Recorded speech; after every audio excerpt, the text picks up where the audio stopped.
If I never make it back home, yes, it was meant to be. I've been sent by the Lord with a destiny. I'm chasing demons out of this land under authority of God's right hand, and I've been down this road a time or two at least. And I'm not giving up for angel, man, nor beast, 'cause I'm a devil chasing son of a gun. Ain't giving up till the good Lord come back to get me, take me home. I'm part of God's army. Here we come.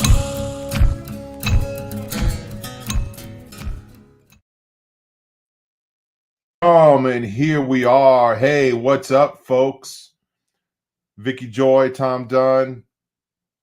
You know the drill. Hey, we're glad to be back on a Wednesday night.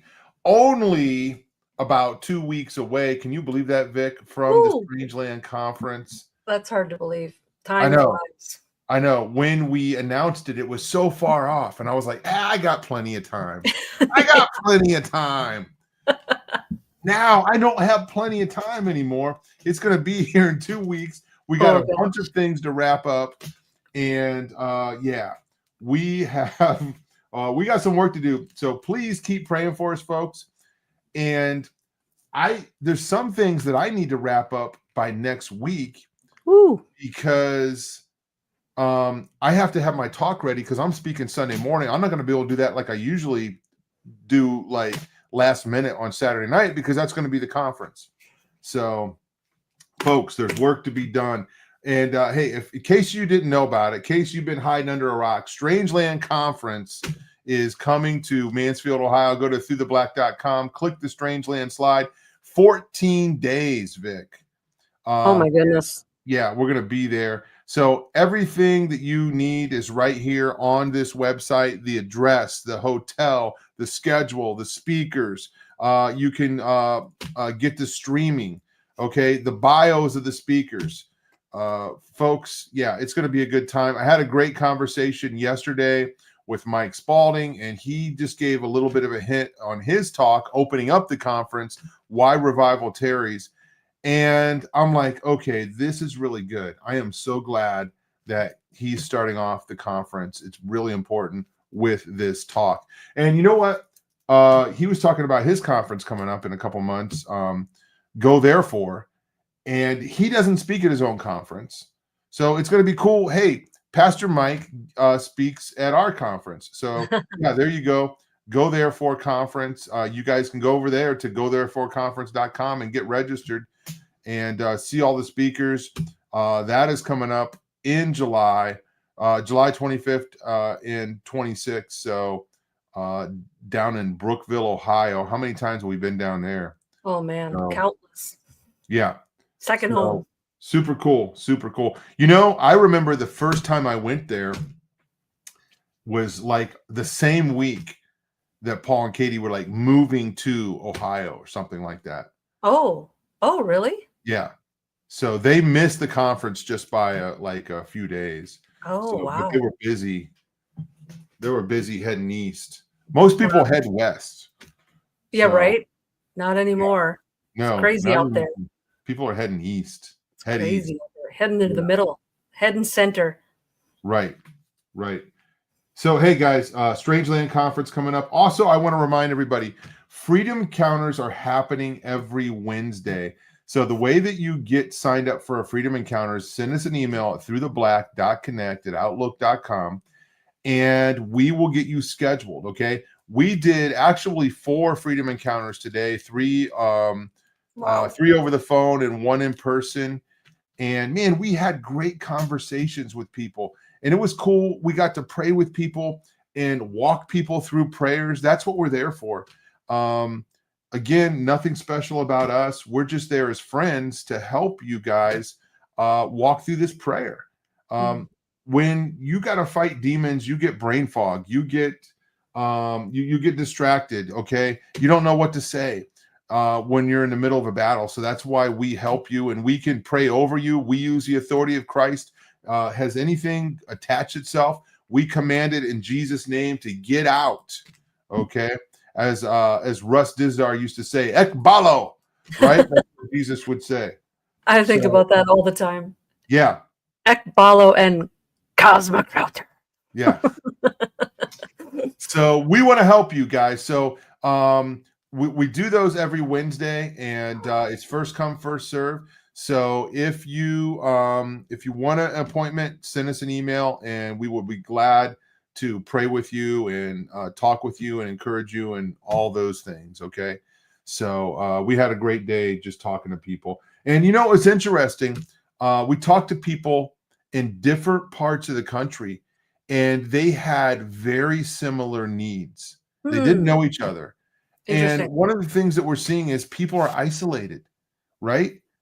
And they can't find anybody to connect with. It's hard to find a church, and they need help. So that's why we're just kind of doing this. So anyway, guys, Vic, by the way, hey, how are you doing, my friend? Sorry. We just got to jump right into the announcements, and we never get to find out what's going on. I know. Everything good over there? You ready to come to Ohio? I'm totally ready to come to Ohio, and I've had a rough 2025 so far with like feeling healthy.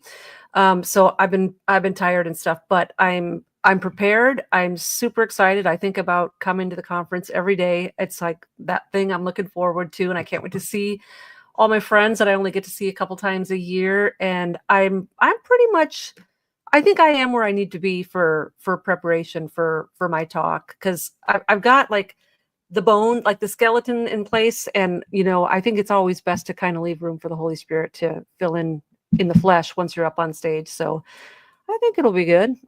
Yeah, no, that's cool. It's going to be a good time. I'm just kind of going over everything and looking at just how all this is like coming together. And I just think it's going to be amazing. And people are stepping up and sending me messages and say, hey, would it help if I did this? And I'm like, how did you know that we needed that? Yeah. I love that. So it's cool. Yeah. So sweet. Anyway, hey, I wanted to show you something that you may not be aware of. And this got sent to me today by an old friend of the show. Good old Jared Cressman. I was going to say my nemesis. Your nemesis. Him again. Why'd you have to bring up his name? Hey, lady, I feel the same way. We love Jared. Yeah, we do. I had a great talk with him yesterday. The dude he's got, you know what? I will say this. He was like, man, a lot of spiritual warfare going on right now. You think? Where he's at and what he's doing. And he's thankful for the training and the knowledge that he has. So he's teaching a whole different set of people that stuff. But he sent me this link to this tweet, and I thought it was interesting. So let's take a look at this, and I want to see what you think about this, Vic. This is happening where's it happening at? Somewhere on the East Coast.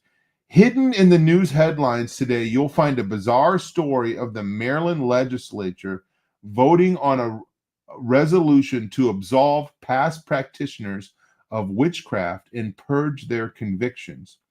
For Christians, it begs the question, is witchcraft real, or is it pure superstition? Let's look. And then here is the link. Well, it's not really a link, but it's an article by J.D. Hall, Rising Feminism and Witchcraft, a disclosure of the damned art. Okay, and that is obviously in the biblical sense something that's condemned to hell. And it says, well, go back. Yeah, hold on. It says, I want to read that. As witchcraft is growing as a religious practice, evangelicals would be wise to take a second look at the Puritans and reformers on, and then it cuts off. So this is interesting. They're trying to introduce a bill that's going to release all of these people from past convictions. So interesting. It's almost like when the presidents get to pardon a bunch of people, and it really just shows Yeah. who's in charge of the legislature when things like that are going through. Right. And then, Katie, I see that you have there the other part brought up. I don't know if this says anything, but okay, yeah, let me try to read this. It says the Maryland bill would provide exoneration to those convicted of witchcraft, even posthumously, going back centuries. It may Wow. seem odd, but as witchcraft grows in the United States, modern witches are seeking to destigmatize the practice. Marylanders accused of witchcraft could be exonerated under proposed bill. So, I mean, what do you think about this? This is interesting. Okay, I'm thinking a lot of things. I'm going to steer maybe in a little bit of a different direction, but I think it's fascinating, this link between feminism and witchcraft. And we have this whole like worship of the divine feminine in all of her different names and iterations, right? But what's really fascinating, if you do the history, and Sharon Gilbert has talked a lot about Inanna and has referenced her as the transgender god, who is a you know, both male and female, depending on when it's called for. Loki, if you do research on Loki is also this kind of god / goddess that no one can really pin the gender down on. And so when you go into this, divine feminine, this, depending on what culture, it's all the same female. It's, Inanna or Diana or Aphrodite. There's too many names to count. Ishtar, Astarte, all this stuff. But one of her names in Rome, her name was Cybele. And what's interesting is Cybele is also this sort of gender fluid god, but actually what it is, Cybele was born male and his parents castrated him, and he posed as a female, as a male to female the rest of his life. So this divine feminine that all of the feminists are chasing after, like, yeah, we're women, hear us roar, it's all about the women now. You're actually still under the patriarch, because the divine feminine is a castrated, gender fluid male god who poses as a female when it's convenient to him. And so it's fascinating to me that there's this rise of feminism and there's this rise of witchcraft, and there's this concept that people really think that, like, okay, we've come a long way, baby. Look at how far we women have come. And it really is, like everything in the occult, a total bait and switch, just smoke and mirrors trick.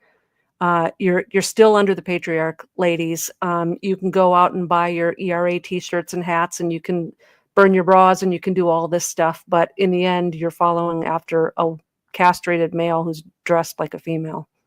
So, there's a lot of research that talks about how witchcraft came out of the central New York area. Mhm. Okay. And there's a lot of cults that came out of that area as well. And a strong feminism movement came out of that area as well.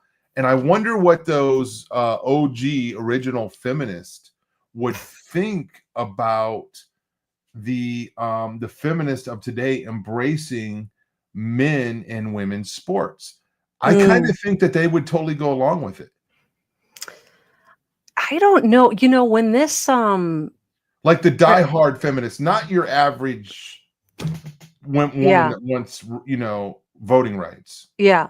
That wanted the irony, a couple years ago when this stuff was really in our face, a lot of, not necessarily the feminist movement, but the lesbian movement were up in arms because a lot of their organizations, the leadership was being taken over by male to female trans. So here it is, these organizations standing for women and women's rights and lesbians, and it's literally a man running it again. And so I don't know, Tom, how far I think maybe there's probably some hypocrisy there or some double-mindedness there, because on one hand, when you're in that movement and you have to go with the words and the language that's been given to you, you have to say that a biological man who has had these surgeries is a real woman.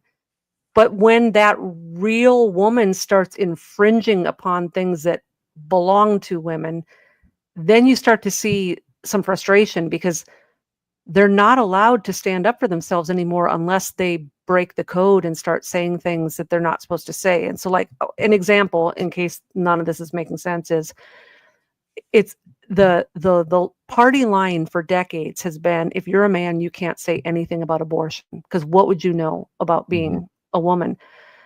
And no one knows how to define a woman anymore. If you ask someone to define a woman, they word salad you to death. They break down almost. Right. But if you're a man and you say something about abortion, they will all of a sudden they remember what a woman is. And hey, Tom, I don't care if you're wearing a dress or you had a couple surgeries, you're never going to have a baby. You don't have the right to speak about a woman's rights.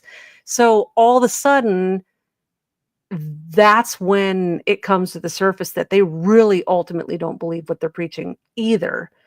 And there's just there's nothing new about any of this stuff, Tom. If you go back to like the Corinthians, like the book of Corinthians, like who Paul was preaching to, the Corinthians had this massive temple to Aphrodite, which is Inanna. I mean, they worshipped this transgender goddess. And so there's nothing new about this. It's just come back in the circle to the 21st century. Now it's our turn to kind of deal with this, but none of this stuff that they're pushing on us is something new. You know, we tend to look at it like, oh, it's you know, the law of thermodynamics, everything winds down, and oh, look at where we're at now. We've just wound down from Judeo-Christianity in America, but we're not really winding down. We're winding this way, you know.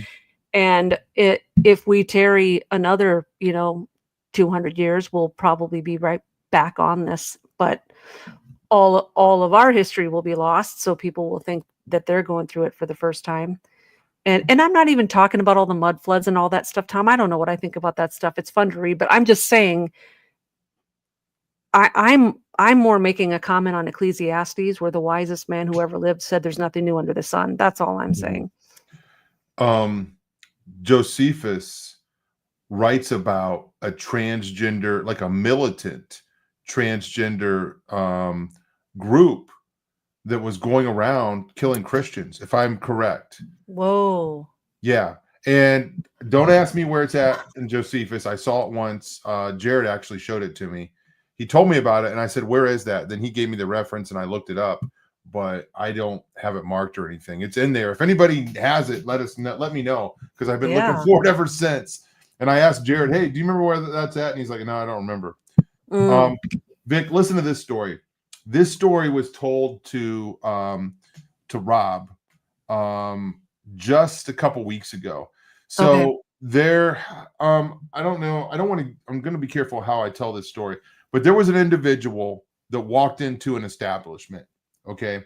And this individual was somewhat kind of woke, you know what I'm saying? Like left-leaning person.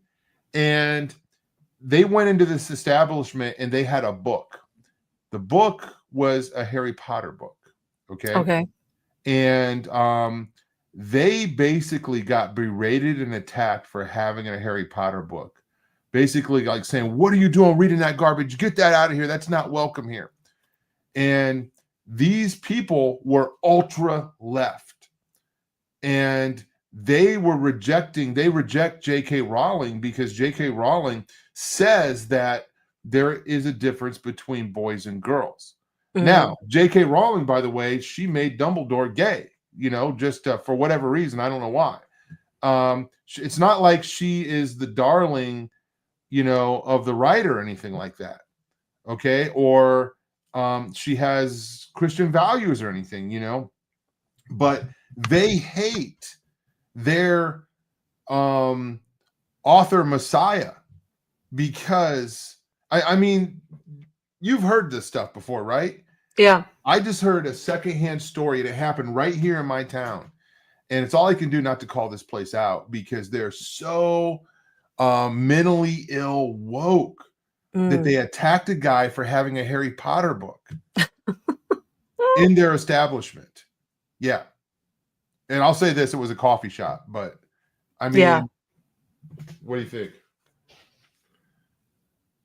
Yeah, it's almost making me believe that the only way you're going to not be on the woke crap list is if you agree to 100% of their ideals, even the ones that contradict.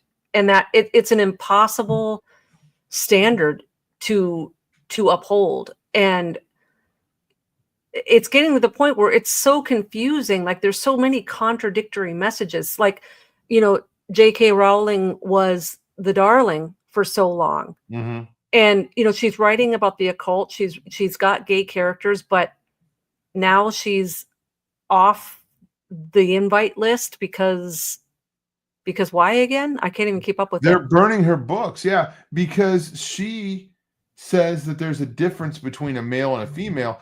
Gotcha.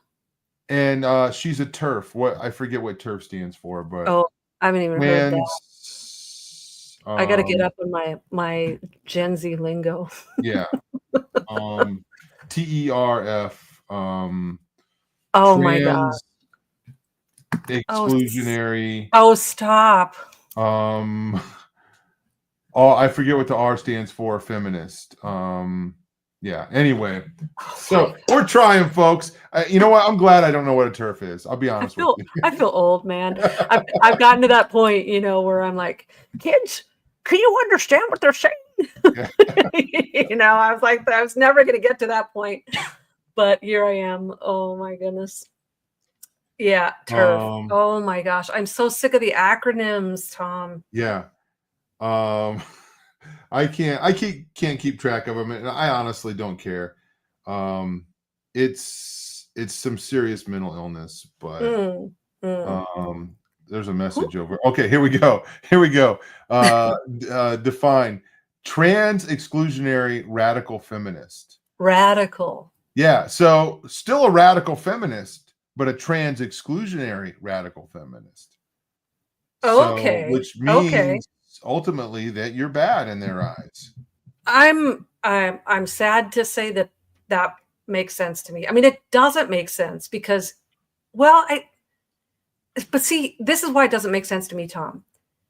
A radical feminist would mean that to the degree of everything else, you are bolstering up feminine qualities and femaleness and woman. Like for me, a radical feminist would be a housewife / homeschool mom. Because I am going to uphold every single thing that makes me unique as a female. Like to me, it has never made sense that I hate men and the patriarch. So I'm going to turn my back on everything that makes me unique from a man, and I'm going to mimic the life of a man, and I'm going to go out and I'm going to get a job. Like it has never made sense to me. It makes no sense. Yeah. If you were a radical feminist, it would be getting the patriarch to recognize all of the very unique, wonderful qualities that make you unique, that are qualities they could never have because they're unique to you. So it makes no sense to me. It's kind of interesting how it started and how it's going, right? Those memes, how it started, how it's going. I can't help but just think of the culture back then, and I kind of look at some of the music, and I brought this up before, but the song "The Pill" by Loretta Lynn. If you listen to that song, she's talking about basically hope that, hey, I don't have to be barefoot and pregnant anymore. I got the pill, and this ends now. That was the power, right? And I mean, we can look back to the birth control pill and see a change, right? That's when the sexual revolution happened. And that's when, the feminist movement really gained momentum. because they had the power back in their hands. Well, and not back in, but they have power in their hands now, like never before. Yeah. I'll do a Dr. Phil here. How's that working for you? Yeah. So okay, now you've got the pill and you've got abortion, but Tom, I know women who live that lifestyle either before they got saved or they're not saved and they're still living that lifestyle now. And I can tell you, these women aren't happy. Like maybe they're happy because they don't have a bunch of babies they have to take care of, but they're not happy in other areas. I mean, I'm talking about personal people I know in my life who call me up and I have to hear them, on a daily basis. Mhm. And the doors that got open during this sexual revolution were doors that are very much advantageous to men and not real advantageous to women.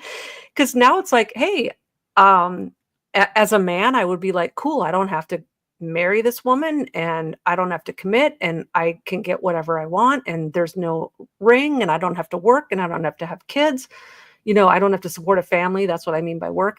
And whereas the women, as soon as they start giving that away every other day, their chances of having everything that deep down a lot of women still want but can't admit it out loud, or they'll get made fun of, or they'll be perceived as weak, or they're not considered a TERF or whatever. But I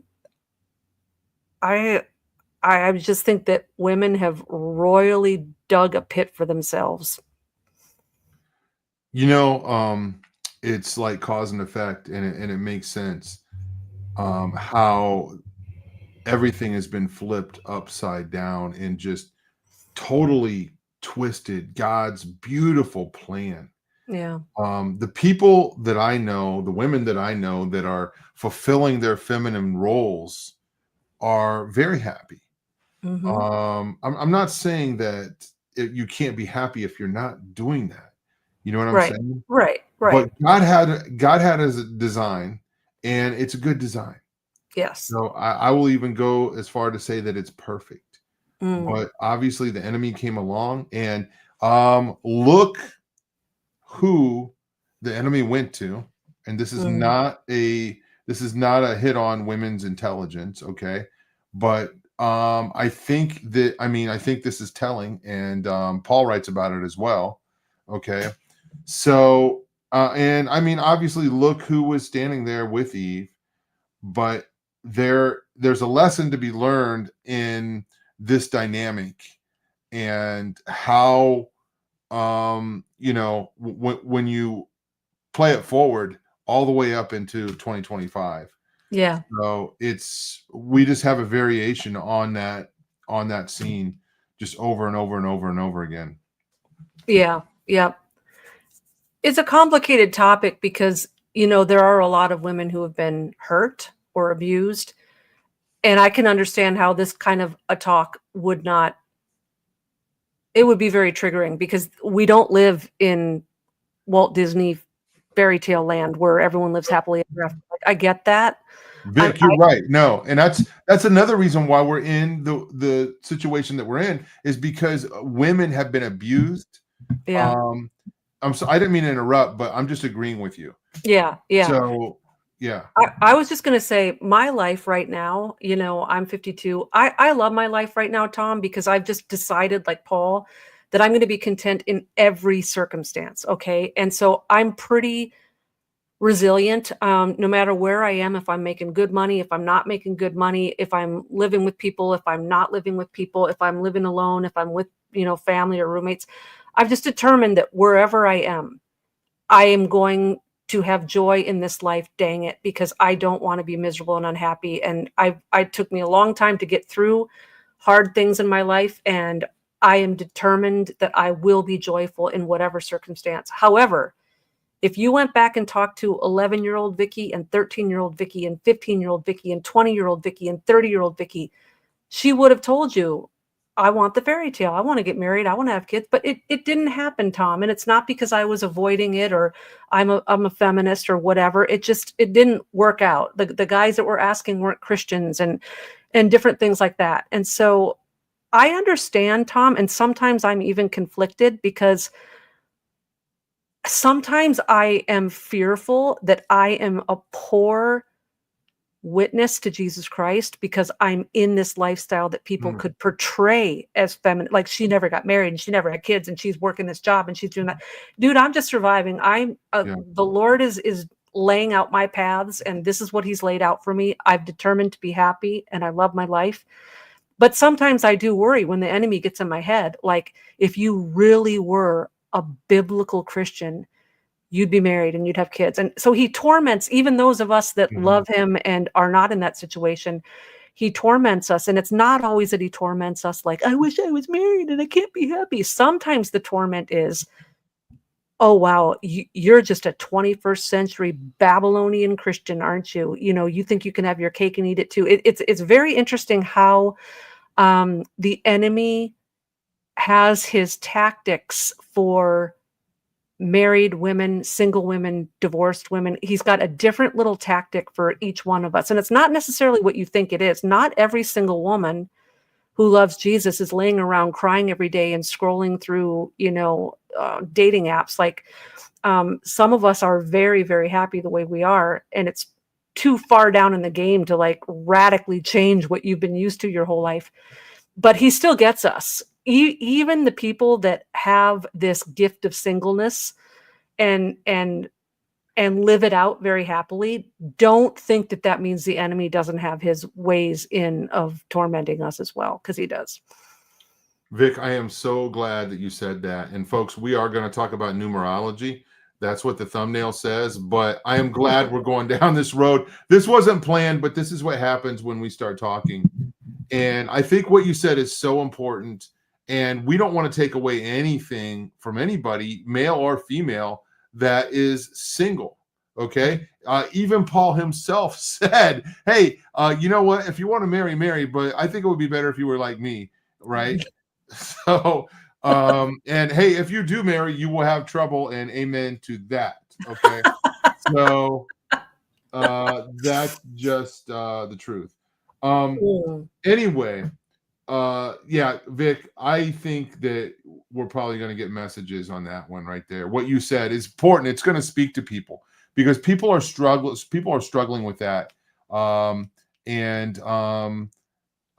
yeah, that's important. I don't know. And obviously what I was speaking to was in comparison, was basically against the rebellion of that and Yeah. the condemning of that lifestyle, right?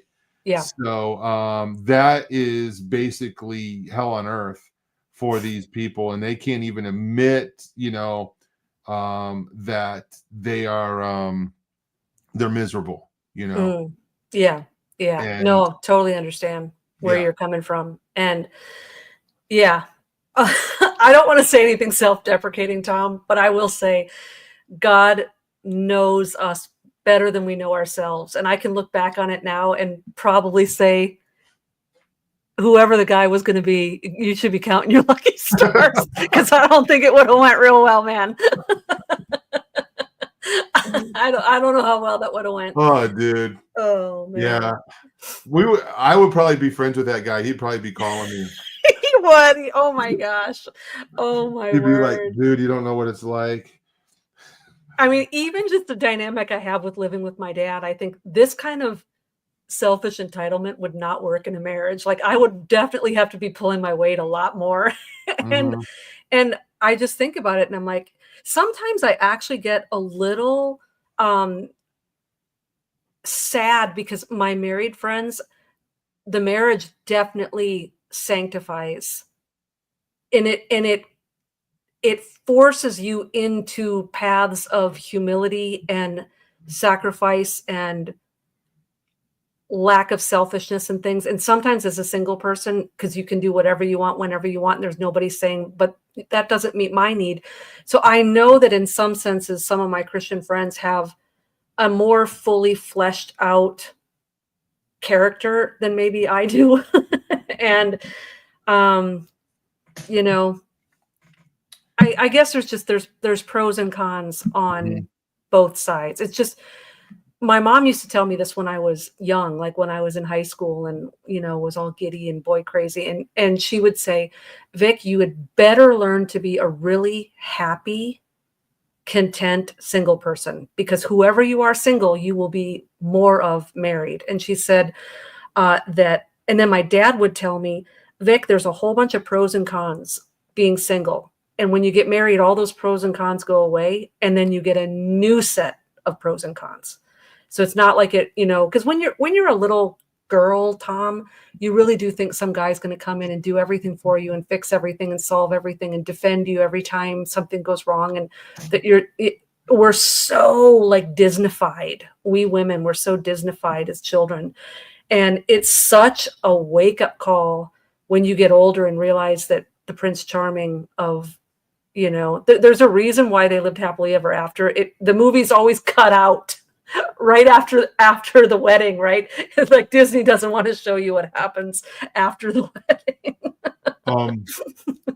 My daughter got married. She's getting ready to celebrate her 5th year anniversary next month. And I remember going to her wedding. It was right in the middle of COVID. Yeah. And I was happy about it, but at the same time, I'm like, I had this burden. I'm like, they don't know what they're in for. Like, they have no clue. And the only thing that I can compare it to, not the only thing, but one of the things I can compare it to is like, think about the journey Frodo had to go on, like at the beginning of Lord of the, the first Lord of the Rings, the Fellowship of the Ring. Yeah. And how far he had to go, right? And through all of the perils and all the things. And then, think about the extended versions of those movies, right? Ooh. And I'm sitting here, I've been to Mount Doom, right? And you get there and you're like, oh, dude, now you're almost like feel bad. It's a journey. It's exciting, but you're like, oh, now my kids got to go through all of it. And it's like, it's kind of like for me, like I did not love school. So when I got out of school, I was happy. But then my kids went to school. So I was going through it all over again. I was miserable. So yes. Anyway, this sounds like this is like totally backfiring on me. My illustration, it sounds like marriage is a sad thing. It's not. It's hard. It's like a garden, right? You can't just plant a garden and walk away. You have to weed it. You have to water it. You have to work at it. And I didn't understand that. I thought, well, you just get married and that's all you do. Yeah. And then you got to work and you got other things. The marriage will take care of itself. No, it does not. It does not take care of itself. You've got to work just as hard at the marriage as you do your job, and that goes for both people. So, and then when you have kids, that's another thing that's, that's another plate that you have to balance. So, yeah. Anyway, I didn't know we were going to go on for 38 minutes about all this stuff. Me neither. But it's good. It's fun. Everybody's cool. Is everybody cool? Okay. Vic, man, this is going to be an awkward transition. We got total just reset button. Yeah, we're going to switch gears, but it's grinding. It's like, oh man. So I just kind of picked this topic randomly. I think it's because we were talking a little bit about it last week, and that's the idea of numerology. Okay, and this is connected to the New Age. It's connected to a lot of different things where people put belief and give power to numbers. Mm-hmm. Okay. Yep. And I want to talk about that because sometimes people will bring it in, or even Christians will do this. Okay. A pet peeve of mine is just kind of like when people say good luck. You know what I'm saying? I don't believe in luck. So I don't even like potluck dinners, right? So because I don't believe in pot either, pot or luck. So anyway, They're pot blessings. Yeah, yeah. Well, we called them random blessings. Oh.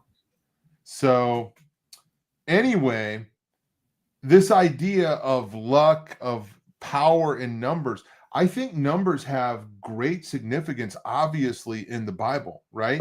And we could take a look at that from numbers, that give meaning. Like when you look at the book of Revelation, what is the question? Doesn't matter what the question is. The answer is probably 7. Okay. Yeah. And we see numbers all throughout the Bible, and I believe they mean things. It's fascinating. And I don't believe in coincidence, but just because a number comes up or a number is connected or a date is connected to something, it doesn't always give it meaning. Okay. Like before we went live, I used the example. Have you ever gotten a receipt that said 666 on it? Like that was your total.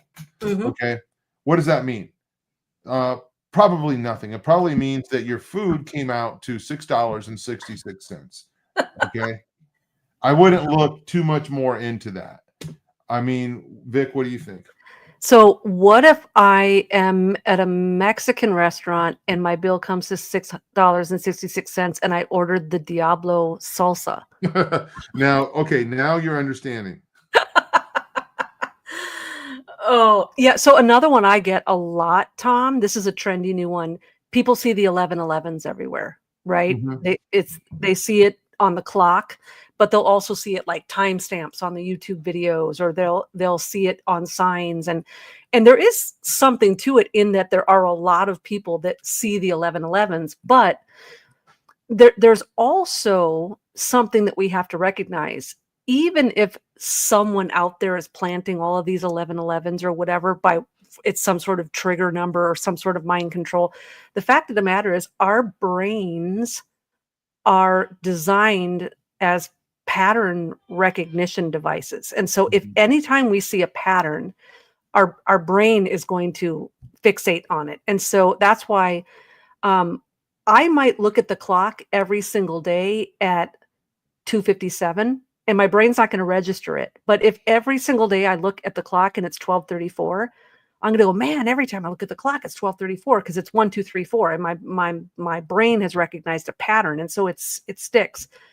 And so in theory, I'm not seeing 12:34 more than any other time of day because it's only 12:34 twice a day, just like every other time of day. And so I think some of it is just pattern recognition. And I think the numbers in the Bible, a lot of times that's why the numbers do repeat.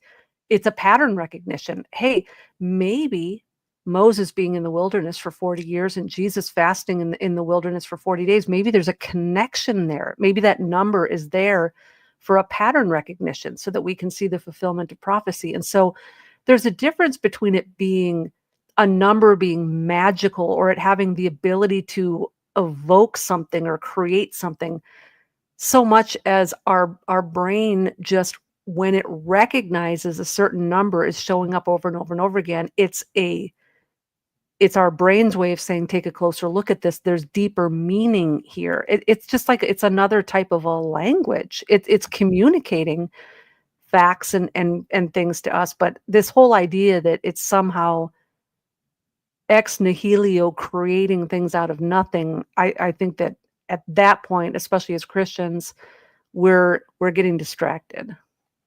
No, I agree. And I think you made a good point about the pattern recognition. I never look at my odometer, but for whatever reason, when it flips over a big number, it catches my eye. Yeah. But I do actually, why does it catch my eye? Because I do look at it, but I don't notice it until it's getting ready to flip over a big number. And you're like, oh, look, everybody, we're getting ready to, whatever, another 10,000 or something like that. Yeah. I remember about roughly 15 years ago, the 11:11 thing happened to me, and it was uncanny. Yeah. I mean, I am not kidding you. It happened on the hour, every hour. For whatever reason, I looked up at the clock, and it was on the 11, and it happened for a few days in a row. And I was like, okay, now I know nothing is causing this. And I don't, or you know what I'm saying? Yep. Let me say this. It's not impossible that something couldn't be causing it. Is it possible that something spiritual, something spiritually dark is prompting you to look at the clock at that time? I think it is. Sure. Okay. But there's no significance to it. The significance is if you go look that up, there's plenty of websites out there that will tell you that, hey, you're in synchronicity, you're in this, you're in that. This means something. You're powerful. Awakening. So, yeah. So the infrastructure is there, and all the demonic has to do is get you to look at the clock a couple times a day and see that pattern. And then you go look it up and you're like, oh, shoot, I didn't know I was powerful. I didn't know I had superpowers. I didn't know I was a psychic, whatever it is. Yeah. But that could be the extent of something like that. So that's definitely happened to me, Vic. Yeah, me too. And it'll drive you crazy. Here's another one, Tom. Every time there's a president or a powerful person, we start counting up his name to see if it adds up to 666. Yes. Ronald Wilson Reagan. Yeah. His 3 names, all with 6 letters in it. That was the beast. That's what everybody said. So, which, if you want to go into like conspiracies, wouldn't it seem feasible that if they're rigging all these elections and picking all these people in power anyway, if they picked people with names that all numerically added up to 666, it would continuously throw us into confusion. But I'm more from the linguistic standpoint that the Greek doesn't say 666. Like, it doesn't use the Greek word for 6 3 times. It actually uses the Greek word for 600, the Greek word for 60, and the Greek word for 6. So we're not even looking for a 666. We're looking for a 600, a 60, and a 6. And so that whole like counting the president's letters in their name to the alphabet, you know what that reminds me of? It reminds me of when you're a little girl in junior high and you make those little flippy things with the paper, like 1 2 3 4 5, and you get your little, like, it's like, oh my goodness, is that what how color? we're gonna Blue, like BLUE. Exactly. Like, no one knows who the Antichrist is, but if we count the names of people, we're gonna all of a sudden figure it out. Like a 5-year-old could figure that out. So everybody's looking for a code, and there's plenty of codes and there's plenty of clues that are fun to look at, and I think it's relevant. But I don't believe a lot of these things have any meaning. So I want to read something here since we're talking about 666. Sure. So listen to this real quick. This is in John chapter 2, and it's when Jesus is turning the water into wine. Okay. I'll just start off in verse 2. And Jesus and his disciples had also been invited to the wedding. When the wine was gone, Jesus' mother said to him, "They have no more wine." "Woman, why do you involve me?" Jesus replied, "My hour has not yet come." His mother said to the servants, "Do whatever he tells you." Nearby stood 6 stone jars, the kind used by the Jews for ceremonial washing, each holding from 20 to 30 gallons. So why was it 6 stone jars? Was Jesus the Antichrist? Was he pointing to 6?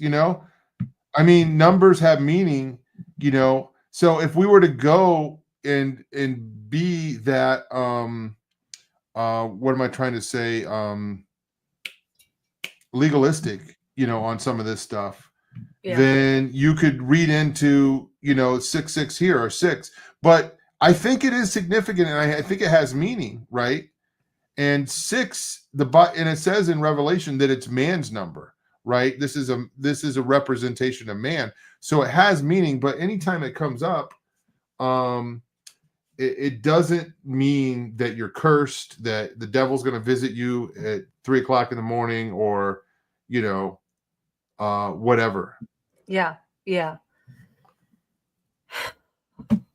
I see so much of this stuff online, Tom, and not only with numbers, but sometimes it's with the letters too. And in fact, gematria, which is a form of numerology, and it depends on what source you're looking at.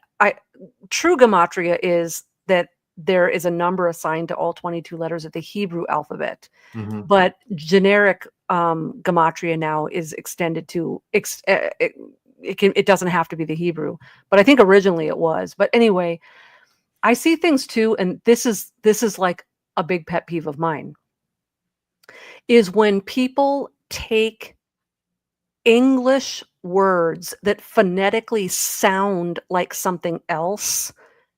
And so then all of a sudden there's a message in that. And it's like, well, first of all, a lot of this stuff in scripture, like fulfillment of scripture, we're talking Greek, Aramaic, Hebrew, and English wasn't around. And the fact that an English word phonetically sounds like something you want it to sound like, and the reason why a lot of these are so incongruent too, Tom, is I've even seen ones where half the word is one language and the other half is English. And then so they're even just scrambling two different languages together just because they need that phonetic sound. And like, I'll give you one example in case people are like, what is she talking about now? There is theories out there that Imhotep was Joseph, and I'm open to that if you've got good historical data to it. And in fact, when you listen to people talk about it, if their data is correct, it's maybe even plausible. But I was watching a video recently where Imhotep in English is spelled IMTOP or something like that.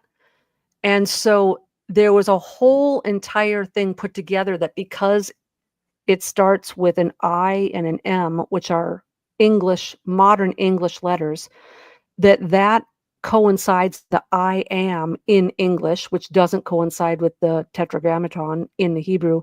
And because I am was the beginning of Imhotep, and you know how in history people would have the names of their gods in their name if they were royalty or if they were prophets, like Yeremiah and Ramses had the Ra in it and whatever. And I just thought, okay, the letters I am in English that correspond to the word I am in English, that would have had no meaning in ancient Egyptian to people who were calling him Joseph or Imhotep or whatever they were calling him. And so I think sometimes when people are using letters or numbers and it's completely contextually and linguistically out of sync, but it phonetically sounds cool. And I'm just surprised how many social media memes kind of have this theme and how awesome everybody thinks it is. And it's just like, you guys, that's not the way language works. And I think sometimes we try too hard to let things that sound cool make sense just because they sound cool, and we're not being intellectually or hermeneutically honest about what the words and the numbers actually mean. Man, somebody tried this with Barack Obama's name. Do you remember that? I do. And yes. I forget, there was a meaning behind it that was that I mean, I think it's fascinating. Yeah. There's a Bible verse that says something about Barack. Yeah. And when you look up, I can't remember what it was. You know what? It's I think it's connected to I saw Satan fall like lightning from heaven. And one of those words in there in the Greek is Barak. Yeah. So, and it could be the word fall or lightning. I can't remember which. Yeah, So, I think you're right. Yeah. Help us, Katie. There's a guy who goes to my church who is a retired Greek professor. Oh. And he reads the Greek Bible, but he reads it as he's preaching out of it in English, right? And he's got Greek, like he knows Greek. Okay. Yeah. And I feel very intimidated, like being around him. As you should. Yeah.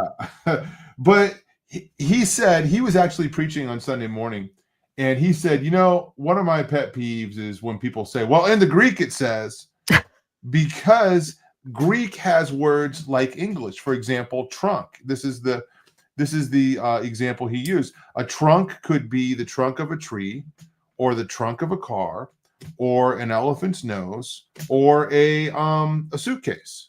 Yeah. So the same thing happens in Greek. So people are like, well, the Greek, or maybe even the Hebrew, but Yeah. language is fascinating. But and I love learning about Hebrew, and the meanings of the words are so much more richer.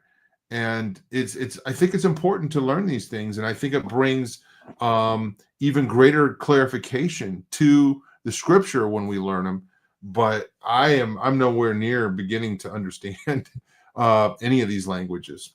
Yeah, I hear you. I've never taken any Hebrew. Like, I know the alphabet, and that's about it. I took 2.5 years of Koine Greek, but even that makes me an absolute novice. But, one of the first things that we learn in Greek is, if all you have is like a Strong's dictionary online, this is what typically happens. Because exactly what you're saying is true, Tom.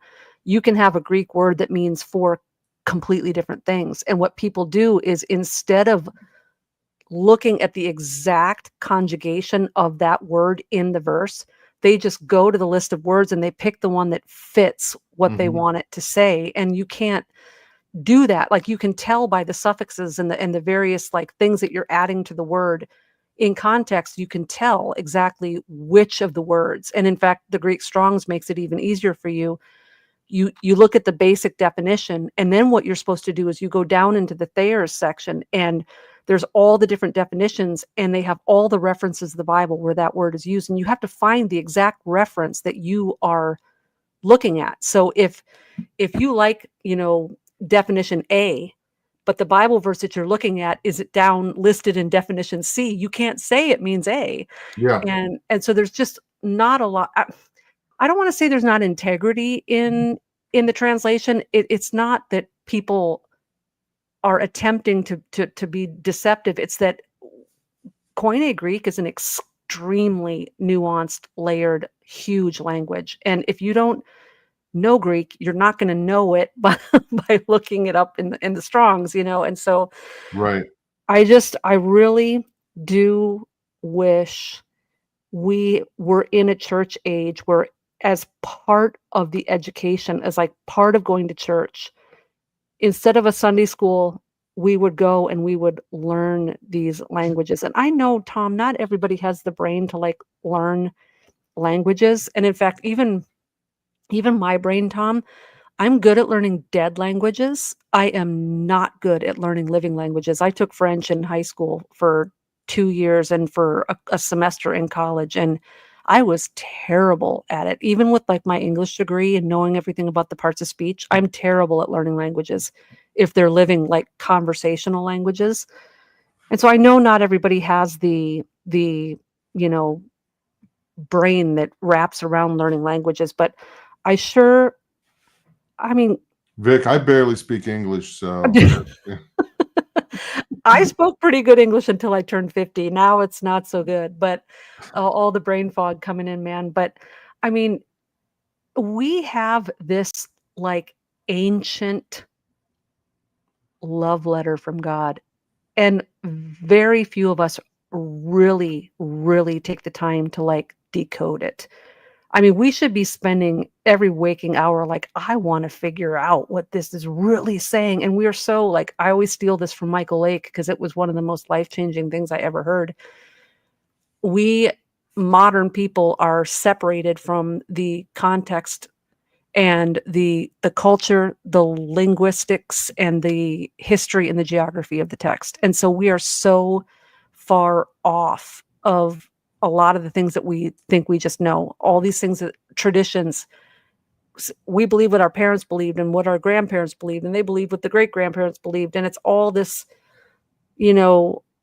hundreds and hundreds and hundreds of years of Christians playing the telephone game. You know, that game that you played at parties when you were a kid, where somebody would whisper something in your ear, like, Billy has a big nose, and by the time you get to the last person of whispering in the ear, it's like, something completely incongruent to what the original phrase was. And that's what we've been doing with the word of God, just because the nature of time, we're separated now 2,000 years from the culture, context, history, language, and geography of the people who wrote the New Testament. And how in the world could we possibly think? Now, Tom, I believe that we have all of the basics. Jesus Christ is the Son of God. He's the way, he's the truth, he's the life. He died on the cross, he rose, he's the only way to heaven. He's going to prepare a place for us. Like, I definitely think we have the basics and we have enough to be saved and to be accountable for. But there are just so many buried gems in the Bible that we're never going to find because we're so separated from the original context. The same thing is like someone could read my book 2,000 years from now. You think they're going to understand one word of it? It's just not the way it works. Yeah. Kind of going back to what you were mentioning a few minutes ago, a good example of that is when Jesus said, "Do you love me? Do you love me?" And that was 3 different types of love that he was asking Peter about. And when we read it in the English, we're like, why did he ask this 3 times? Good, because Peter responds, yeah, I love you. Yeah, I love you. But it was different types of love. Do you love me this way? Do you agape love me? Do you, so That's awesome. Yeah. That's awesome. And I love that too. I'm going slightly off topic here. Peter was probably majorly mentally traumatically messed up at that point because he had betrayed Jesus, and now here he is sitting in front of the guy he betrayed. So he's got shame and guilt. And I love the verse where the women see Jesus in the garden, and he after he's risen, and he says, "Go tell the disciples and Peter." Because Peter probably thought at that point, I'm no longer in the club. I betrayed him. And so Jesus was like making sure Peter knew, I still see you the way I always did. And so in asking Peter 3 times in 3 different ways, it was almost like Jesus was covering all of the bases that the enemy could come back later and condemn Peter with.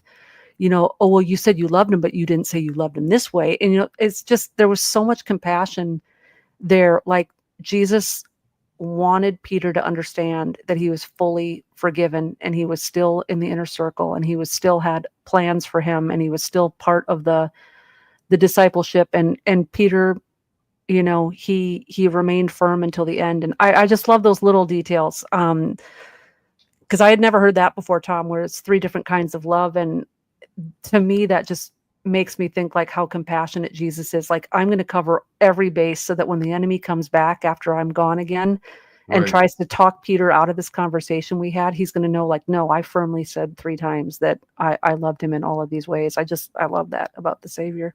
So something else that I was in a conversation with somebody last night, and they just briefly mentioned something that I had not thought of before in the Beatitudes, where it says, "Blessed are those who mourn." What that means, if you dig into it, okay, I didn't know this, is those who mourn over their own sin. And because everybody mourns, right? Sure. So, but what it was meaning there was, blessed are those who mourn over their own sin, who are grieving because they sinned against God, a holy God. Makes so much more sense. Yes. So anyway, we started out talking about numbers, and we got this. We're trying to talk about numbers. Yeah. Vic, you mentioned the gematria. That is fascinating. I will have to admit to you, the Hebrew letters have numeric value. Yep. So when you spell a word like pregnancy, I think, you add those numbers up, or you put them together, and the number equals the days of the length of a woman's pregnancy. Oh, no way. So, oh, wow, that's crazy. That's just one example of gematria. So, I mean, there's a lot of other, Mhm. things like that kind of connect. And I don't know. I think you can get into some dangerous places with that, Mhm. right? Mhm. Um, if you take it too far and you just put too much into it, And I mean, another way that we do it is with dates, right? Oh Well, gosh. this date, the 13th. Okay, people are superstitious on Friday the 13th or 13, or Mhm. um, so that's superstition. We shouldn't be doing that. Um, Yeah. Did you ever hear Chuck Missler's theory on Friday the 13th? no, So it's just a theory because maybe someone could prove it if they have accurate calendars and whatever. maybe I His did, but I forgot it. So go ahead.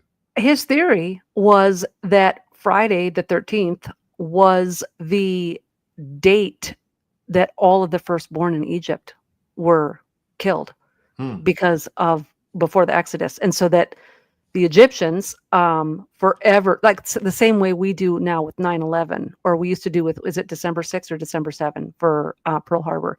Yeah. And so it's like, 2,000 years from now, if people in America are like, oh, 9/11 is bad luck, they will think it's just in a vacuum and it had no meaning, but it actually would have meaning in the context. And so Missler didn't say this is a fact. Like he put some stuff together where he thought that. But it's interesting that sometimes it's not that there's a power in the date, because Friday the 13th is something that doesn't always show up on the calendar. And so that's why there's a lot of superstition revolving around it, because you only get a couple Friday the 13th every year. You know what I mean? Mm-hmm. But again, there might be other dates like that too. Like how often is there a Monday the 9th? I don't know. I've never done the math on any of the other ones. So maybe Friday the 13th is as rare as the other ones. I don't know. Right. So I think sometimes these dates can just be lost to history, but it's not because there's something magical about that number 13. You know,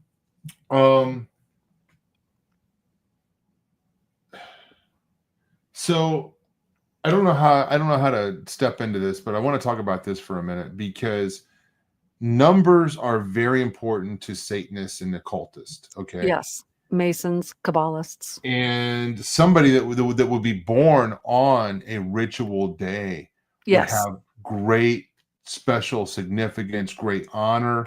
If anybody watches the film, and it's probably in his book as well, detestable about Greg Reed, he was born on a ritual day. Okay. And there was another that date popped up in his family line a couple different times, So, and I mean, we can look at people that are born on Halloween. We can look at, people that are born on Friday, 13th or whatever on these days. Yep. And I wouldn't be haunted by this. Okay. Now, here, I'll give you an example. My birthday is 4/20. Okay.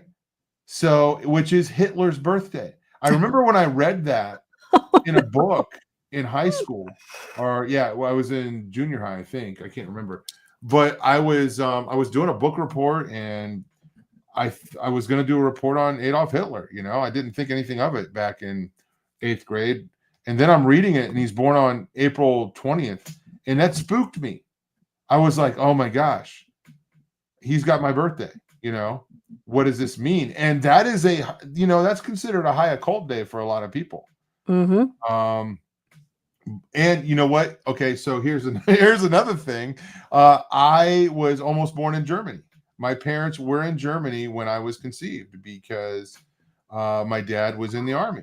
Oh, wow. I And didn't know that. yeah, so I flew home, and I was born on Hitler's birthday. So now there might be one or two people that will take this and run with it and say, I knew it. I knew Tom Dunn was a shill.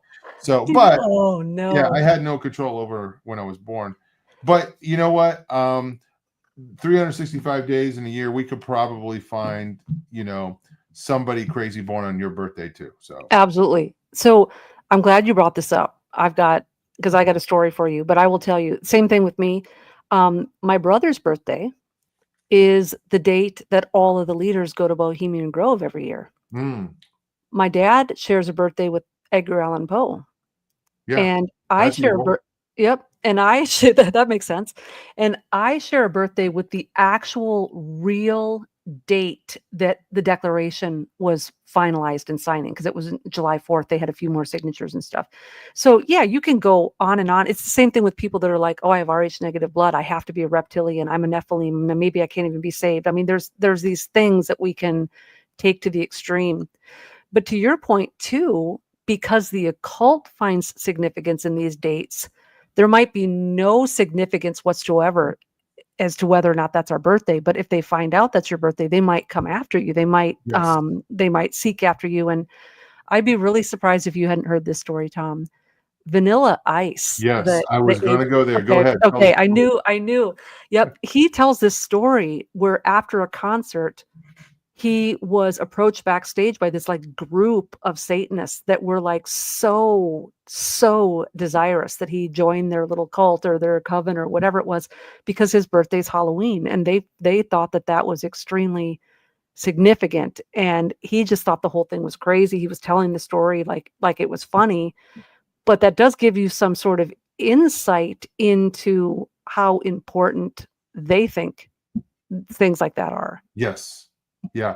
And Cyber Susie says the group does intentionally induce birth on specific days. I agree with that. Sure.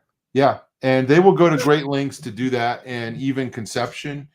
We can't, we can't discount that. But just because they do that, that's all they got. Okay. And they can, they can invoke demonic presence. They can do a ritual. And they can summon and send demons, but we've got Jesus. We've got the God of the universe.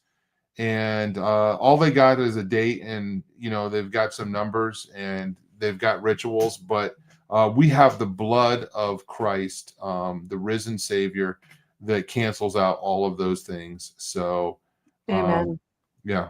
Amen. I think another thing that they do use numbers for, though, Tom, it's code.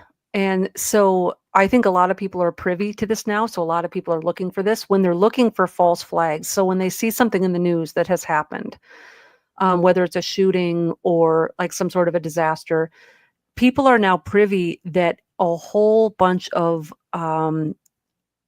occult numerology will be packed into the story, and it might not line up with the actual facts. So, for example, there was a shooting in New York back in like 2018 or something, and the shooting was in a synagogue, and all of the details, it was like 11th Avenue at 333, and like every single thing was an 11 and a 33 or a 6. And it really ceases to be a coincidence when every time there's a shooting or a false flag, it's always at 333, and sometimes they'll kind of buffer it like it was, 656, or they'll flaw it by one number. So I do think that sometimes they do bake numbers into stories so that their own people, the adepts, will understand like, okay, this was one of ours, as opposed to just a random shooting or whatever. So I do think that they also use it as code, like a cryptogram, like those puzzle books where all the numbers have a letter, and then all of them are blank, and you have to figure out what the missing phrase is by figuring out what number got attached to what letter. And so I do think that they do some of that where they're coding details into news stories like the streets and the times that aren't accurate to when the crime really happened, because it's a message that they're sending to the other adepts that, we're involved in this. This was a false flag. But a lot of people are kind of privy to that now. And a lot of people are looking for those sort of things. So they may have had to make some adjustments so that they're not so obvious anymore. Well, on my birthday, for a few years there, I was waiting for something bad to happen because things kept happening like right on my birthday or right around it. Like school shootings. I think the Columbine shooting is on the 19th, or Mm. and then there's some on the 20th. I forget when Oklahoma City happened. It was right around there, I think. I could be wrong on these. I remember there was a guy out of Texas that predicted 9/11 because he knew those were occult numbers. And this is a number they like to do things on. So he basically cried wolf, for a few years, like, I think they're going to do something on 9/11. Nothing happened. Nothing happened. Then 1 year, maybe 2 or 3 years later, and they're like, how did you know? He's like, well, the reason I know it is because this number is significant to them, to Masons. And actually, the ground for the Pentagon was broken on 9/11. And you can look this up. Wow. So, which was one of the, places, that has connection to that day, 9/11. So, is it William, who wrote the book? Is it William Ramsey? Not a fan of his. But he wrote a book about Aleister Crowley and 9/11, and he noticed some patterns. He was like, what's up with these numbers? And I think he was researching some Aleister Crowley stuff, and the numbers kept popping up, and he's like, man, these are the same numbers that are connected to 9/11. So he's, calling this satanic ritual, or these things are significant, like the flight numbers, the floors in which they hit. And, they definitely have the ability to do that. Yeah. Would I call 9/11 a big ritual? Yeah, I would. That was a human sacrifice, in front of all America, and it had an effect. And you could probably give this treatment to, some other events as well. I remember there was this, you might remember this, Vic. There was a situation, and I can't remember what country it is, where these men got trapped down in a well. There was like a cave in, and everybody was doing the numbers on them, and it was like, wow, that's kind of crazy. Like, all of these numbers are adding up. And then I forget, it might have been like 33 people in the, I don't know. I can't remember how many people were trapped down there. Then I remember somebody was doing the numbers on the victims of the Tucson, Arizona shooting. And they were like, they just were throwing everything into the machine. Like, okay, everybody's birthday, the number of days it was, from the beginning of the year, or the number of days from actual 9/11. And they were getting some hits, right? But when you have that many numbers to throw in, you're probably going to get a hit. Yeah. Yeah. Well, and that's the thing about numbers, is everything is so precise with numbers that, it's almost kind of scary. Like, you can manipulate them to say all sorts of crazy things. Like, have you ever done one of those things, Tom, where it says, like, take your birthday and then add 5 and then do this. Yeah. And for every single person, it comes out to 2 or whatever it is. Right. And there's nothing spooky about it. It's like, numbers are so precise that if you are smart enough to understand the language, you can put puzzles like that together, and it freaks out the average person who doesn't know, what's going on. But yeah, the whole 9/11 thing, Tom, and the whole, like, what you were just talking about, I think I mentioned this in last week's show, where there's a bunch of people online now saying that Trump's non-consecutive terms were intentionally done and plotted from the beginning, because he's President 45 and President 47, and that 45 adds up to 9 and 47 adds up to 11. And so then they're going into all of this stuff about how, if you've got a presidency separated and then another presidency, it's like the 2 columns, the Joachim and Boaz, and all this Masonic imagery, and the 9 and the 11 and da-da-da-da-da. But the thing that's interesting to me about all of that, Tom, is I don't ultimately understand what their point is in all of it.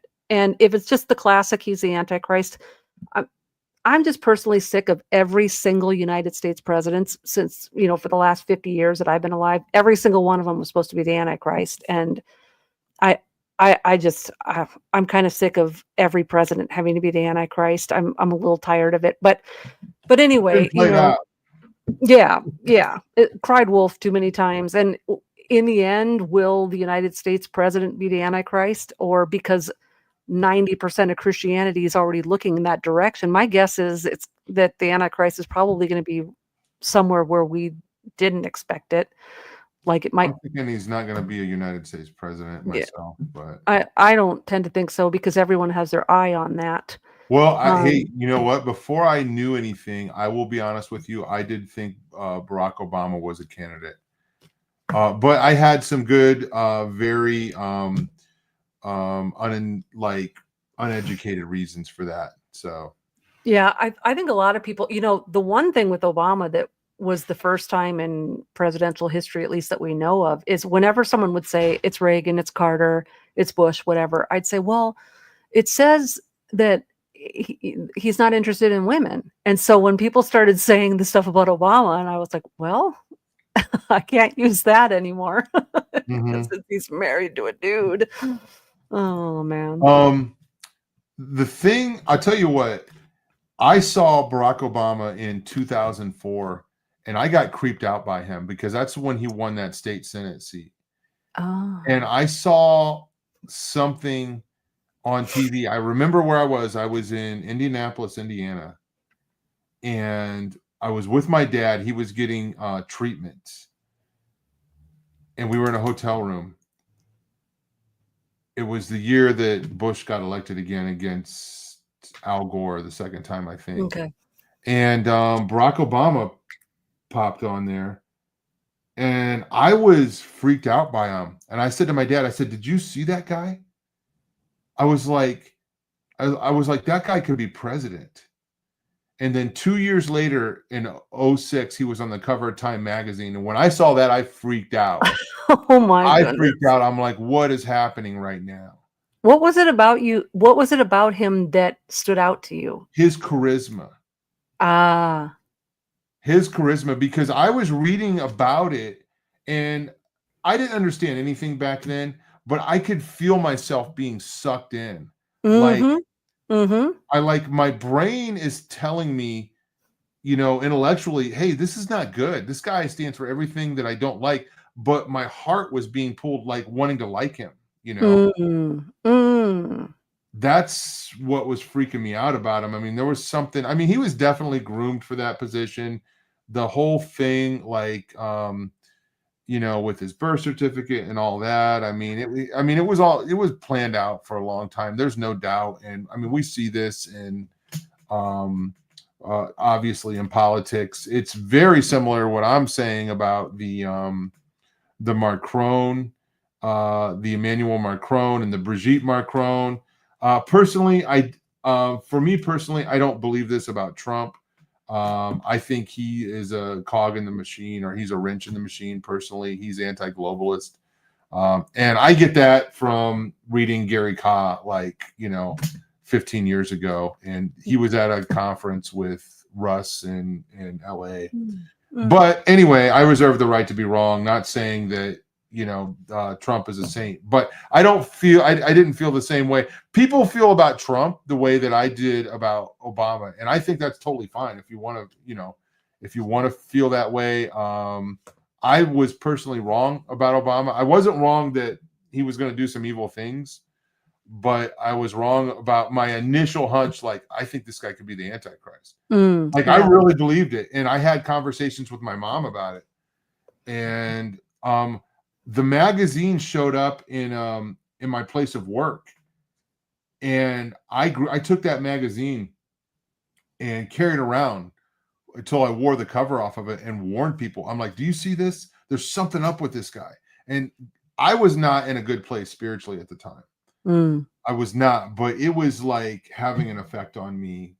I'm like, there's something not good about this dude, and I don't know what it is. So that, I mean, I didn't mean to get into all that, but and people feel the same way about Trump. That's fine. Yeah. Well, I think too, and I probably said this before on this show, probably even more than once, and that is this: we are sort of trapped in this reality that's been created for us where everything is like a duality. We have this like Masonic like mind control where everything's a duality. There's a, you know, a red lightsaber and a blue lightsaber, right? And this whole idea that every candidate has to be good or evil. You know, there are many huge, powerful groups and bloodlines that are vying for the scepter of planet Earth, and they're all in contention, and they hate one another. Like, so this whole idea that, you know, every single time we vote someone into office, we either got the good guy or the bad guy. You know, there's too many gray areas in life, and we have to understand that, you know, the Masons want the scepter, the Chabad wants the scepter, the globalists want the scepter, certain powerful churches want the scepter. Luciferians, I Exactly. mean, yeah, all of these guys, we could go Exactly. down. So the list. Exactly. So, you know, we look at the Kennedys and like, well, why was he shot? Well, because that particular group that he was representing, you know, Rome, they're like, you're not getting the scepter.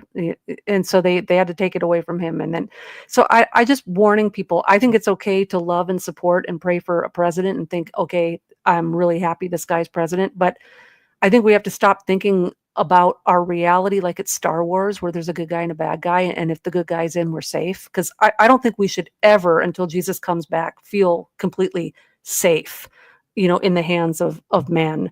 And that doesn't mean that we have to live in fear, like, but I think that if we put our guard down and think that we're safe, because, you know, I mean, I just think it's more complicated than that. Vic, I totally agree with what you're saying. And I felt this way the first time Trump was elected. I felt like the devil did not miss a beat, right? The devil's not like, oh shoot, what am I going to do now? This screws everything up.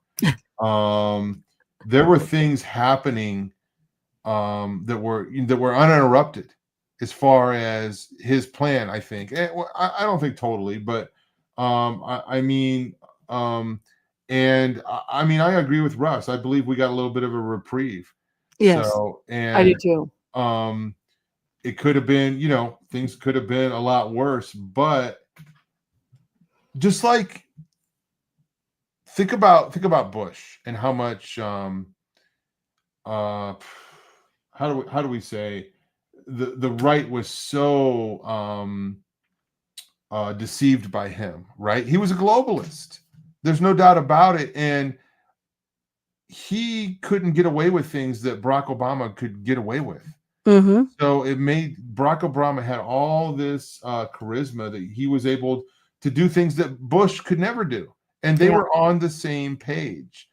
You know, you can't say that Johnson and Kennedy were on the same page, because he immediately reversed some things that Kennedy was doing as soon as Kennedy was shot and he took the oath of office.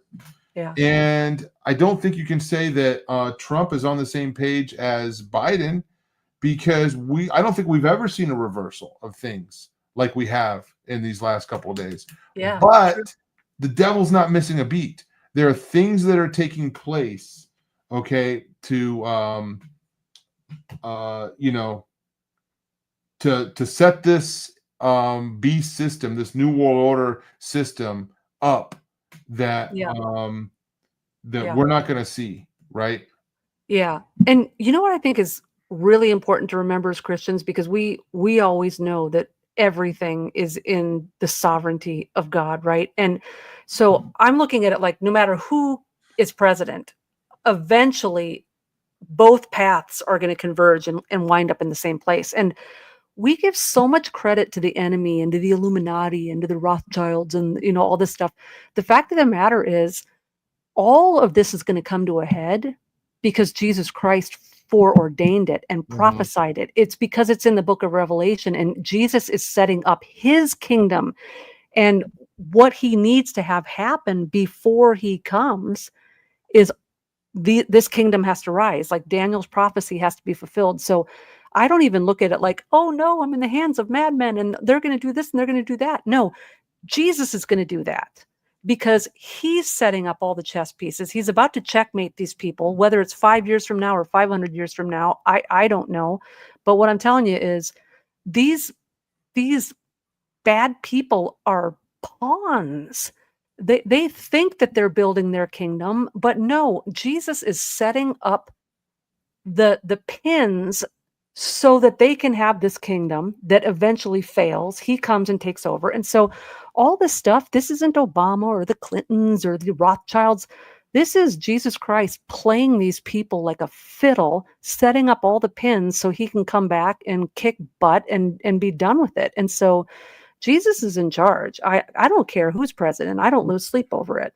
And am I happy that the election went the way that it did? Of course, of course I am. Am I nervous about some of the stuff that's happening? Yeah, I'm kind of worried about some of the Bitcoin and the AI stuff and the vaccine stuff. Yeah. But ultimately, everything is going to happen that has to happen for Jesus to come back on that white horse. And it's all about him. It always has been about him. And so do not be afraid of those who kill the body, but cannot kill the soul. Rather be afraid of the one who can destroy both soul and body in hell. So I'm going to follow the command of my Savior, and I'm not going to be afraid of these people, even if in the end they do kill me, because all they can take is my body and they can have it. Yeah. Yeah. And I think this is a message that we're responsible to pass down to our children and our grandchildren and our great-grandchildren and so on. Hey, it's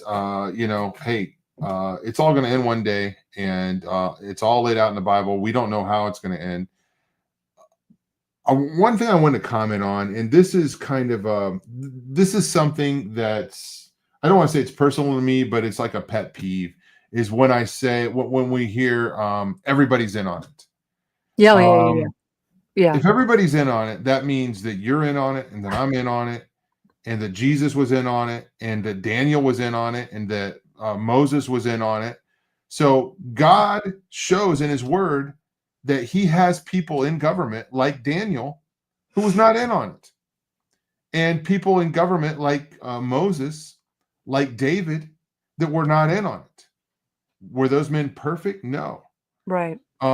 So, I mean, we can look at some politicians, and the ones, I can tell you the ones I like. Ron Paul.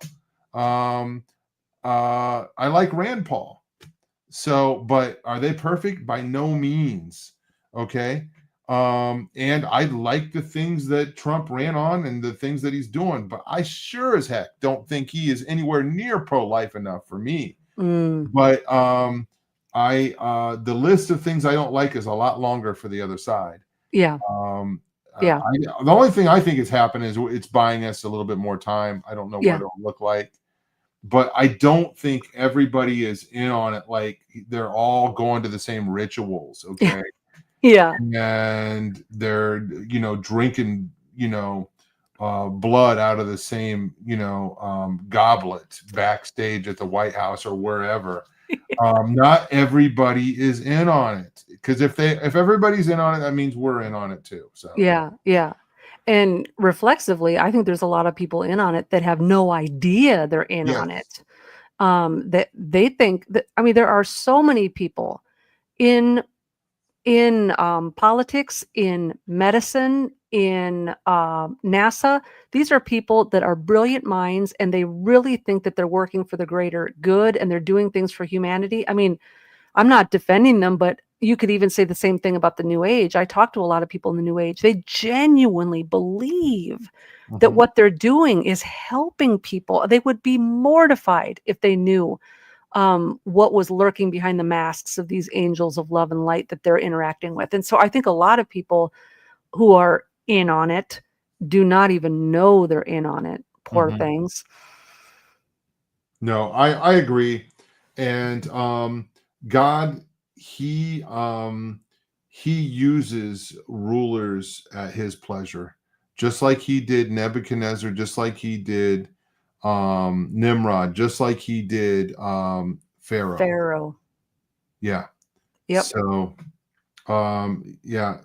And just like I said, the devil's not missing a beat, but God's not up there, panicking either, right? No way. Like, oh no, what am I going to do? Biden got in. Okay, I better get back, because I remember when gas prices went back, everybody was like, "Well, Jesus is coming back. Everybody, pack your bags." Yeah, right. Like somehow the plan of Jesus Christ has been since the foundations of the world is somehow linked to US economy. You Yeah, know what I mean? Like, I mean, every time we're rich and prosperous, everything's great. And every yeah, time the gas or the egg prices go up, he's coming back. It's like, oh my right. gosh. There's a whole other world full of continents and other people groups that haven't heard the gospel yet, people. Like Jesus isn't going to return until every ear has heard the gospel. And if there's still 150 unreached people groups in the 1040 window that have never heard the gospel, Jesus isn't going to come back prematurely to the loss of millions of lives because our gas is too expensive. Come on. Yeah, yeah. There is a restrainer that holds him back and continues to do so. Yeah. So, you know what? I'm ready to go, but I got a lot of good life left to live, and I'm not promised tomorrow. Yeah. But I say, Lord, give us more time, because we want to reach more people here. Yep. We want to see more freedom encounters. We want to see more people saved. We got family that we want to see saved. Yep. And we got work we want to do. So, and hey, this conference that we're going to have, I remember in 2008 when Barack Obama was elected, and I had a conference planned out, and I'm like, I don't think we're going to make it to the conference. I don't think we're going to make it. It's called the Last Days Conference. I had a conference called the Last Days Conference in 2009. It was 2009, because it was after the inauguration. And we were watching the news and reading the Bible, and we're like, we're not going to make it. Nope. Not going to be any conference, folks. Oh my goodness. So and anyway, I don't know if I hope we did justice to the thumbnail. Folks, be careful about superstitions, and be careful about giving too much meaning to numbers. And if you get a check it. That's what Russ used to say. Hey, pray about it. Not every dream, not every number, not every date has any meaning. It certainly won't give you any power if you're putting some kind of significance on it, like hey, this is going to be my good day, whatever, this is my lucky day, so I'm going to play the lottery that day on the 7th. No, it's not going to do anything. And I don't believe there's a day that is going to bring you bad luck either. It's a day is a day, and it could be any day, and depending if it's leap year or not, then that day will change. So, Vic, final words on all of this craziness and numerology and the Strange Land Conference. Don't forget about it, folks. So just kind of from my purview, because I talk to a lot of people on a daily basis about their dreams. And you know what, Tom? Sometimes the dreams are from the enemy, and sometimes they are from the Lord, and sometimes your brain is just defragging. We wouldn't get any sleep. We would be unhealthy if every single dream was some sort of spiritual encounter. And there's a point where we can turn our dreams into a Christianized horoscope, where every day we're looking, instead of the horoscope, we're looking at that dream and what sort of hidden message. And a lot of the people that had dreams in the Bible died before they ever figured out what those dreams really meant, or it wasn't until a messenger was sent to interpret it. And so dreams are important. Obviously, I've spent a good deal of my time researching it and talking to people about them. And so I know there's great significance to it. But the same thing that we're talking about with superstitions and numbers, we get up every day and we live by faith. And we pray and we ask God for our daily bread and daily wisdom. We ask him, according to Proverbs 3, 5, and 6, to direct our paths. And dreams aren't in competition with Jesus. He may occasionally use them to speak to you when you're at a dead end in life or you're totally confused. He can pull that out of his arsenal anytime he wants. But if you're using that to guide you through a day, that's not the way we're told. We're told to let the Lord direct our paths, and we walk with him every day. We spend the first moments of our day in the word and in prayer, and we're getting guidance there, and we're getting guidance from believers who know us and love us and are holding us accountable. So yeah, pay attention to your dreams, but don't pay so much attention to them that they turn into your daily horoscope. Amen. I agree. So Vic, Strangeland Conference coming up. One of the guys that's going to be there is Kenny C. So have not seen him for since last I think it was Go Therefore. Yeah, I think so. I think that was probably the last time I saw him too. So he's going to be there. Lots of other people are going to be there. But hey, thinking of Kenny C, we're going out with this outro, folks. Thank you for sharing the show and for giving us a thumbs up. And thank you for all the support and the prayer. If you didn't know, there is a place on the website to support Through the Black. Appreciate that, guys, and God bless. Bye-bye.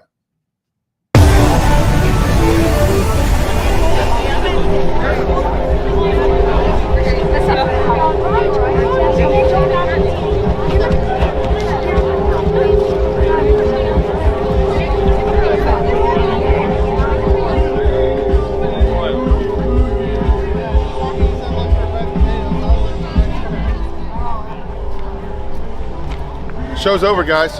Why are you here? Kenny, why are they watching? I don't know. We're done. It's done. We're done. It's over. Please. We're not. It's not. Nothing more tonight. Yeah, guys. Done. Guys, shut it off right now. Done. Go home. Oh my Show's God. over. Show's over. Nothing people. else to see here. This is it. Okay. Really? Goodbye. Peace.